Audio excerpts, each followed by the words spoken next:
नमस्कार, मैं हूं शाहीन परवीन। आईबीएन भारत के इस खास बुलेटिन समाचार दुनिया में आपका स्वागत है।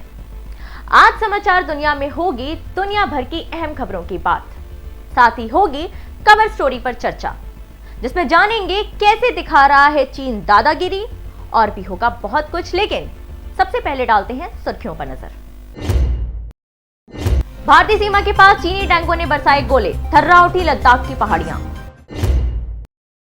दीप सिद्धू के बाद इकबाल सिंह भी गिरफ्तार, लाल किले पर भीड़ को उकसाने का है आरोप।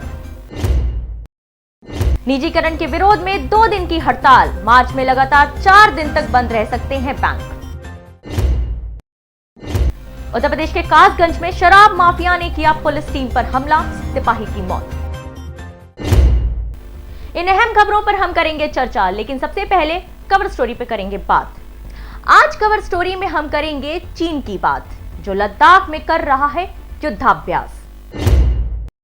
चीन की सेना भारत पर लगातार मनोवैज्ञानिक दबाव बनाने का प्रयास कर रही है। पीएलए क्या कर रही है लद्दाख में, आइए देखते हैं ये रिपोर्ट।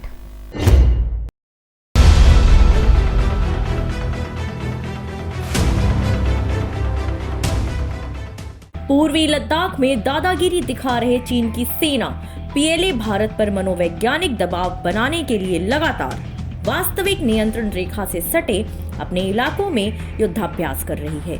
चीनी सेना ने ताजा अभ्यास रुटोक काउंटी में किया है, जो एलएसी से कुछ ही दूरी पर है। इस अभ्यास के वीडियो में नजर आ रहा है कि चीनी टैंक अपने लक्ष्यों को निशाना बनाने का अभ्यास कर रहे हैं। एक साथ कई टैंकों की फायरिंग से लद्दाख का पहाड़ी इलाका थर्रा उठा। वीडियो में नजर आ रहा है कि पूरा इलाका बर्फ से ढका हुआ है। इससे लग रहा है कि यह अभ्यास अभी हाल ही में चीन ने किया है। चीन की सेना ने काराकोरम की पहाड़ियों पर बड़ी तादाद में अपने सबसे घातक टैंक टाइप 99A को तैनात किया है। चीन के सरकारी अखबार ग्लोबल टाइम्स के मुताबिक चीन का ये टैंक करीब 5000 मीटर की ऊंचाई पर तैनात किया गया है। चीन ने हाल ही में अपने नए टाइप 15 टैंक के पहले जत्थे को भी शामिल किया है, जो टाइप 99A के साथ मिलकर जंग के मैदान में उतरेगा। चीनी अखबार ने कहा है कि अगर फायर पावर और आर्मर की बात करें तो टाइप 99A टैंक चीन का सबसे घातक टैंक है। वहीं टाइप 15 टैंक बहुत तेजी से हमला करने में सक्षम है। इससे पहले भारत के साथ चल रहे तनाव के बीच चीन के राष्ट्रपति शी जिनपिंग ने पीएलए को चीनी नववर्ष की छुट्टियों के दौरान युद्ध के लिए तैयार रहने का निर्देश दिया था। Special desk, IBN Bharat. Cover story के बाद वक्त हो चला है एक छोटे से ब्रेक का। मिलते हैं ब्रेक के बाद।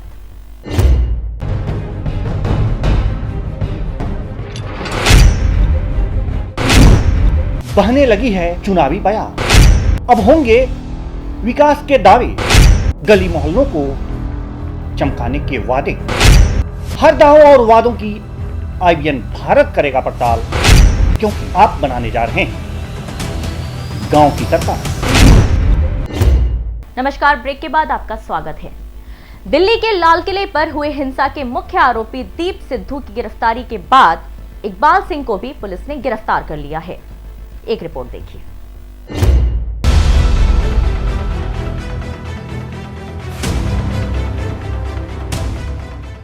दिल्ली में 26 जनवरी को हुई हिंसा के मामले में गिरफ्तारियों का दौर शुरू हो चुका है।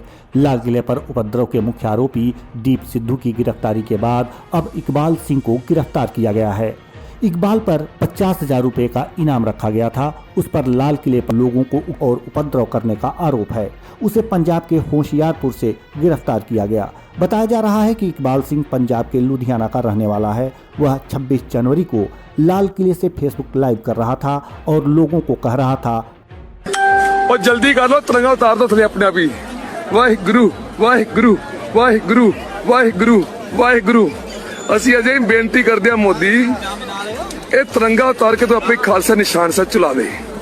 ਸ਼ਰਮ ਕਰ ਲੈ, ਬੇਸ਼ਰਮ ਨਾ ਹੋ, क्योंकि इस नई कृपा सदका बिल्कुल लाल किले बाहर आ गया। ते गेट और शांति ना कह रहे खोल दो, नहीं खोल दे। उस पर भीड़ को उकसाकर लाल किले पर झंडा फहरवाने का आरोप है।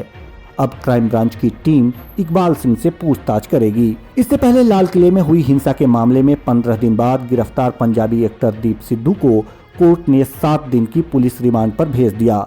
सिद्धू को गिरफ्तार करने के बाद दिल्ली पुलिस की स्पेशल सेल ने दिल्ली की 30 हजारी कोर्ट में पेश किया था। पुलिस ने यह कहते हुए 10 दिन की रिमांड मांगी थी कि सिद्धू लाल किले में हिंसा भड़काने के प्रमुख आरोपियों में शामिल है, लेकिन कोर्ट ने 1 हफ्ते की ही रिमांड दी। फिलहाल दोनों आरोपी पुलिस की गिरफ्त में हैं और क्राइम ब्रांच की टीम इनसे पूछताछ करेगी। Special desk IBN Bharat. Budget में 2 सरकारी बैंकों के विलय के ऐलान के बाद बैंकों के संगठनों ने 2 दिवसीय हड़ताल का ऐलान किया है। कब होगी ये हड़ताल और क्या होगा इसका व्यापक असर, इस रिपोर्ट में देखते हैं।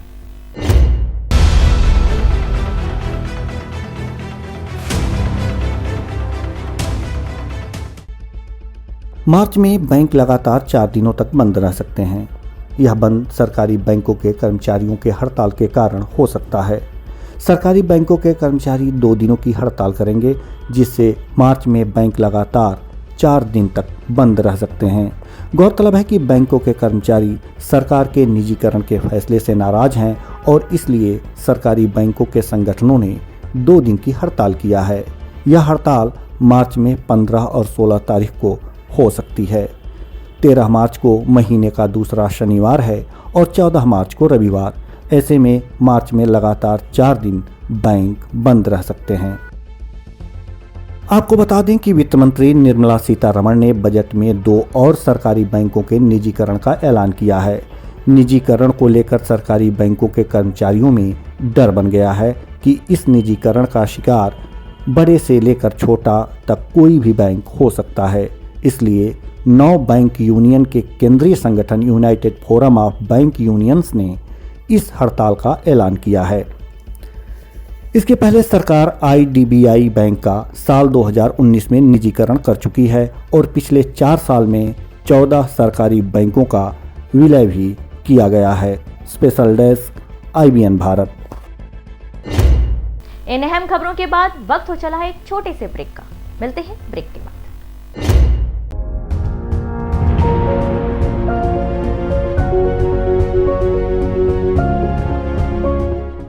देश में हर साल सीट बेल्ट ना लगाने, हेलमेट ना पहनने, नशे में गाड़ी चलाने, ओवर स्पीडिंग करने, गाड़ी चलाते समय मोबाइल फोन का इस्तेमाल करने और रॉन्ग साइड गाड़ी चलाने की वजह से 22,000 से भी ज्यादा लोग सड़क दुर्घटना में मारे जाते हैं। इसीलिए यातायात नियमों का पालन करें, सुरक्षित सफर का आनंद लेते हुए अपने घर पहुंचे। याद रखिए, घर पे आपका परिवार आपका इंतजार कर रहा है, ना कि आपके साथ हुई किसी दुर्घटना के खबर की। सावधान रहें, सुरक्षित रहें। IBN भारत द्वारा जनहित में जारी। नमस्कार, ब्रेक के बाद स्वागत है आपका अहम खबरों में। उत्तर प्रदेश के कासगंज में शराब माफिया ने पुलिस टीम पर हमला कर दिया। आइए देखते हैं एक रिपोर्ट। अभी तो यूपी पुलिस कानपुर के बिकरू कांड से उभर भी नहीं पाई थी कि एक बार फिर से कासगंज में शराब माफिया ने उसी तरह की एक और घटना को अंजाम दे दिया। दरअसल मुखबिर की सूचना पर पुलिस टीम कासगंज में दबिश देने गई थी, लेकिन शराब माफिया ने उल्टा पुलिस पर ही हमला कर दिया। माफियाओं ने SI और कांस्टेबल को दौड़ा दौड़ा कर बेरहमी से पीटा और दोनों को लहूलुहान हालत में छोड़कर आरोपी वहां से फरार हो गए। इस घटना के बाद मौके पर पहुंची पुलिस फोर्स ने दोनों को अस्पताल पहुंचाया, जहां इलाज के दौरान सिपाही की मौत हो गई। वहीं SI की हालत गंभीर बनी हुई है। जानकारी के अनुसार थाना सिरपुरा के SI अशोक पाल सिपाही देवेंद्र सिंह को अवैध शराब की खेप आने की सूचना मिली थी। दरोगा और सिपाही दबिश देने पहुंचे तो शराब माफिया ने दोनों पर हमला कर दिया। दोनों पुलिसकर्मियों को दौड़ा दौड़ा कर पीटा, उनकी वर्दी फाड़ दी। इतना ही नहीं, उनका असलहा भी उनसे छीन लिया गया। दरोगा को लहूलुहान हालत में देखकर एक ग्रामीण ने घटना की सूचना पुलिस कंट्रोल रूम को दी। इसके बाद पहुंची फोर्स ने उन्हें गाड़ी से उपचार के लिए जिला अस्पताल भिजवाया। इसके बाद सिपाही की तलाश शुरू की गई। SP मनोज कुमार सोनकर ने कई थानों की पुलिस को जंगल में सिपाही की तलाश में लगाया। करीब 1 घंटे की तलाश के बाद जंगल में सिपाही देवेंद्र सिंह लहूलुहान हालत में पड़े मिले। सिपाही देवेंद्र सिंह को भी उपचार के लिए जिला अस्पताल भेजा गया, जहां उनकी हालत नाजुक देखते हुए डॉक्टरों ने उन्हें अलीगढ़ रेफर कर दिया, लेकिन रास्ते में ही उनकी मौत हो गई। आज शाम को सिरपुरा थाने के दरोगा जी और आरक्षी देवेंद्र नगला धीमर गांव में वांछित अपराधी की तलाश में गए हुए थे और वहां दुर्भाग्यपूर्ण घटना घटी है, जिसमें हमारे साथी सिपाही श्री देवेंद्र जी शहीद हुए हैं। माननीय मुख्यमंत्री जी ने इस घटना का तत्काल संज्ञान में लेते हुए जो अपराधी हैं उनके विरुद्ध कठोर कार्रवाई करने के निर्देश दिए हैं। साथ ही साथ जो हमारे साथी मृतक श्री देवेंद्र शहीद हुए हैं उनके परिवारीजन को 50 लाख रुपए और एक व्यक्ति को नौकरी देने की घोषणा की है। और माननीय मुख्यमंत्री जी लगातार इस घटना की मॉनिटरिंग कर रहे हैं और हम सभी लोग यहाँ आप देख रहे हैं मौके पर हैं और जो भी दोषी हैं उनको बख्शा नहीं जाएगा। अपराधियों के विरुद्ध क्या कार्रवाई अभी पुलिस अमल में चला रही है? आप स्वयं जान रहे हैं पुलिस द्वारा टीमें गठित की गई हैं और जो भी कठोर से कठोर कार्रवाई है वो की जाएगी। Thank you. फिलहाल कई थानों की फोर्स अफसरों के साथ जंगल में हमलावरों की तलाश कर रही है। Special desk IBN Bharat. रूस का स्पेस कार्गो शिप अंतरिक्ष से लौटते वक्त आग के गोले में बदल गया। कैसे हुआ ये सब, देखते हैं इस रिपोर्ट में।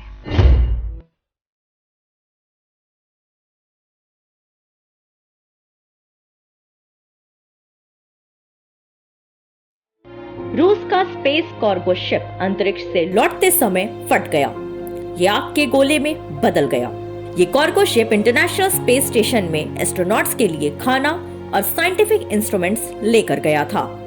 8 फरवरी को वहां से वापस धरती पर आने के लिए निकला, लेकिन 9 फरवरी को धरती के वायुमंडल में आने के बाद ये फट गया। रूसी स्पेस एजेंसी रोसकॉस्मोस ने इसकी पुष्टि करते हुए बताया कि उनका cargo space ship progress 76P MS-15 international space station से सफलतापूर्वक निकला। उसके बाद जब वह धरती के वायुमंडल में आया तो आग के गोले में तब्दील हो गया, उसके टुकड़े हो गए। जापानी स्पेस एजेंसी के एस्ट्रोनॉट सोइची नोगुची ने आग के गोले में तब्दील रूसी cargo ship progress 76P MS-15 की तस्वीर जारी की है। ये तस्वीर उन्होंने इंटरनेशनल स्पेस स्टेशन से ही ली थी। उस तस्वीर में दिख रहा है कि धरती के वायुमंडल में प्रवेश करने के कुछ ही सेकंड्स के बाद कार्गो शिप जल गया। रूस ने progress space cargo ship 76P MS-15 को 23 जुलाई 2020 को कजाकिस्तान के बैकोनूर कॉस्मोड्रोम से लॉन्च किया था। लॉन्च के 3 घंटे 18 मिनट और 31 सेकंड्स के बाद इंटरनेशनल स्पेस स्टेशन से जुड़ गया।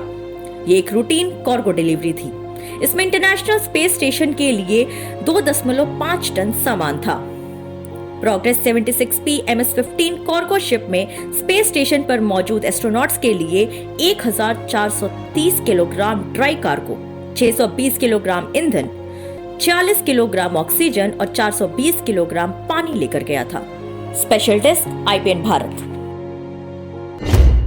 फिलहाल समाचार दुनिया में आज के लिए इतना ही। मुझे दीजिए इजाजत। नमस्कार।